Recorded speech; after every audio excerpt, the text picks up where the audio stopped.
So now let's discuss about the next comparative financial statement, that is comparative income statement. Comparative income statement is also known as comparative profit and loss account, because with the help of income statement we'll be able to calculate the profit earned by the companies. See its pro forma, its heads, its subheads and all the items which have to be shown in comparative, or you may say in simple profit and loss statement, we have already discussed. I have already explained you how to make a a statement of profit and loss account, and all the items, its heads, main heads have been discussed in the class, right? So now let's discuss about how to make a comparative income statement. See, this is the question, right? This thing will be given to you in the question. From these details, you have to draft a comparative income statement or profit and loss account. See here, the data of the current year is given, then the data of previous year is given to us. But as I told you in the last video lecture also, that first of all we have to show the data of the previous year, then the data of the current year. So as you can see in the format here, the first year is particulars, then followed by note number, and then I should write the values of 2012 first of all, as it is the previous year, then the values of the current year. Now the column where I am showing the values of the previous year, I am going to name that column as A. Value of the current year, that column to be named as B. Absolute change will be calculated, and that column will be named as C, and percentage column will be named as D. So now let's see how to make it. First of all, the first item is revenue from operations given to us. So right here, revenue from operations. Last year it is 10 lakh, this year it is 20 lakh. So write the values. Last year 10 lakh, this year 20 lakh. So you can find out the absolute change very easily, that the first of all the trend, check the trend, the value of revenue from operations, and revenue from operations is also known as sales. This thing I have already explained in detail, right? So revenue from operations have been increased by rupees 10 lakh from 2012 to 2013. So absolute change is rupees 10 lakh. Now I have to find out the percentage, and the formula for finding out the percentage is same. Absolute change will be divided by the value of the previous year into 100. So means 10 lakh divided by 10 lakh into 100. So it will be 100% here. I hope this point is clear to everyone. Now the next is, now I have to subtract expenses from this revenue from operations. You can see expenses. The next item is cost of material consumed. Cost of material consumed is also known as cost of production. So for finding out the profit, what I have to do, I have to subtract all the sorts of expenses out of my income, and here my income is sale only, no? So for finding out the profit, I have to subtract all sorts of expenses. The first is cost of material consumed. Cost of material consumed is also known as cost price of a particular product, or you may say the cost of production which we have incurred to produce that commodity, right? So subtract it. Cost of material consumed is 70% of RO. RO means revenue from operation. So 70% of that amount. And in the previous year it is 60% of revenue from operations. So 60% of 10 lakh is rupees 6 lakh,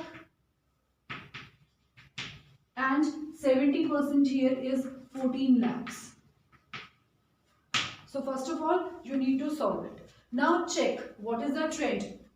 The trend is that the value of cost of material consumed have been increased from previous year to current year. From 6 lakh it has increased to 14 lakh. So the absolute change is of rupees 8 lakhs. 8 lakhs, how I have calculated it? 14 lakh minus 6 lakh. Now how to find out the percentage? The formula is simple, that the absolute change should be divided by the value of the previous year, that is 8 lakh upon 6 lakh into 100. So it is 133.33%.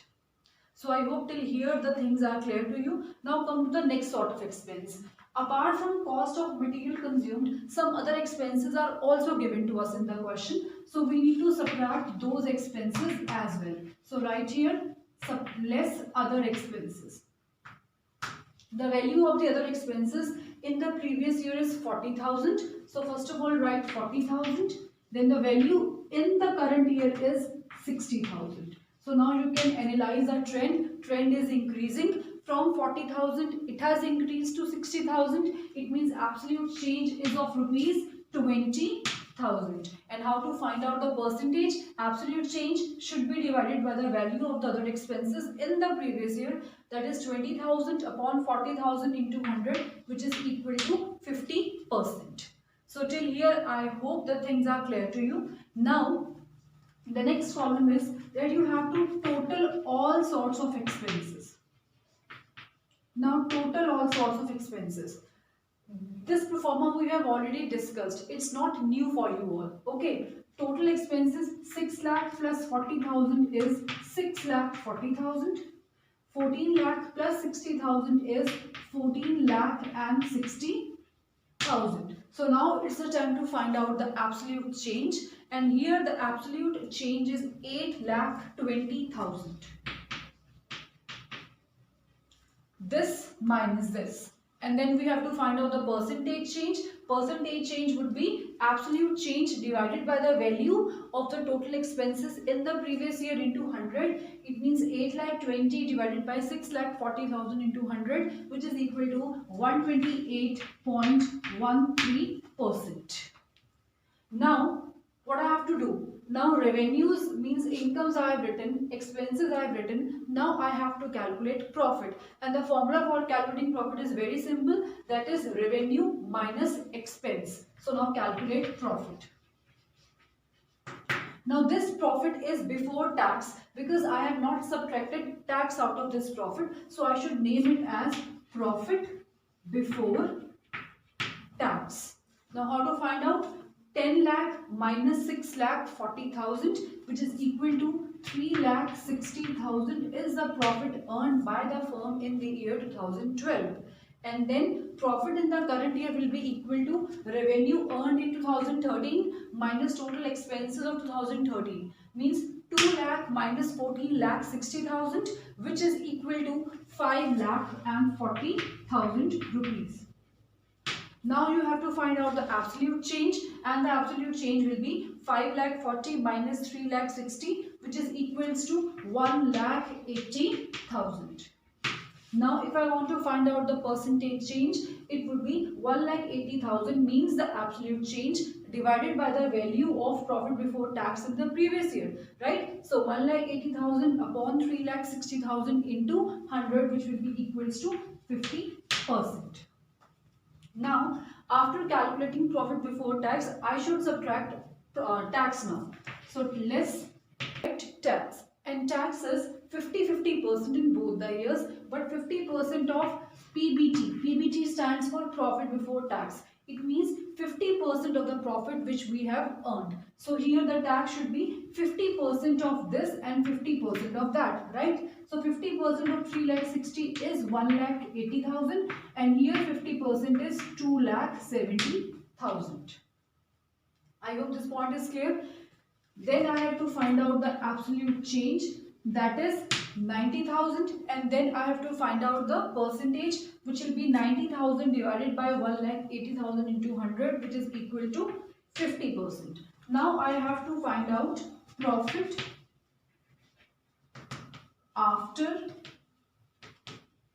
tax. Now profit after tax will be profit before tax minus the amount of taxes paid. So it will be 1 lakh 80,000 in the previous year.